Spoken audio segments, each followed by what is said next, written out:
มเศร้าแลงง่ายข้าวนี้บาปหนาหรือฟ้ากันแกล้งฟ้าบ่เป็นใจซื้อบ้านได้เพียงตัวคุยที่เขาที่ตาดีสบายดีญาติพี่น้องจากทั้งไกลและไกลที่เคยเป็นเศร้าอพยพจากอินโดจีนโดยเฉพาะแม่จากประเทศลาววันนี้พบพ่อที่เสียหัว40 ปีกว่าหน่อยหนึ่งจะได้ก็ดีทางสมาคมลาวจีนลาวจีนขอแสดงความยินดีต้อนรับพี่น้องจากทุกภาคส่วนสิว่าอยู่ไกลอยู่ไกล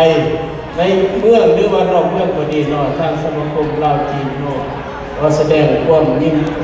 ต้อนรับต้อนญาติพี่น้องอย่างสุดซึ้งแล้วก็พร้อมเดียวกันนี้ก็ขอแสดงความขอบใจขอแสดงความดีอกดีใจที่เห็นญาติพี่น้องมาหลายตามาให้ความภูมิสู้สนับสนุนการเฉลิมฉลองครบรอบ40 ปีจากประเทศลาวหรือว่าแดนอินโดจีนเนาะพวกเขาเคยเป็นชาวอพยพจากเอาหูน้ำเอาในวิดีโอ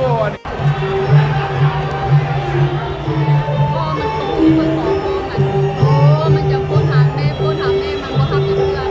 แต่ร้านติดต่อเองมันจะหาติดต่อกันเองเขาก็มาส่งเนี่ยส่งบ้านว่ามันจะอยู่กันแต่ห่างมันอยู่กันมันจะต่างกันเนี่ยสู้ทันเพราะมันซื้อมาให้แม่เรามันเอาไปตั้งฝากมันก็ไม่ใช่แต่ลูกมันนอกแล้วก็เอาซื้อจนแม่ว้าว Let's give them another round of applause.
ลุ้นกันตา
นทาง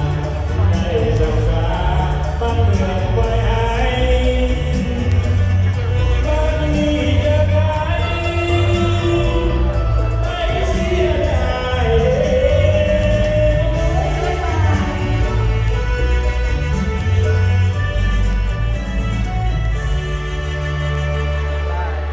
Thank you, thank you. เ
ลืมเห็นมันสองมองเห็นหัวใจเอาเรื่องคืนได้ไหมคุณเจ้าส่วนดอกไม้ดาปลูกไว้ตั้งแต่เวลานั้นเจ้า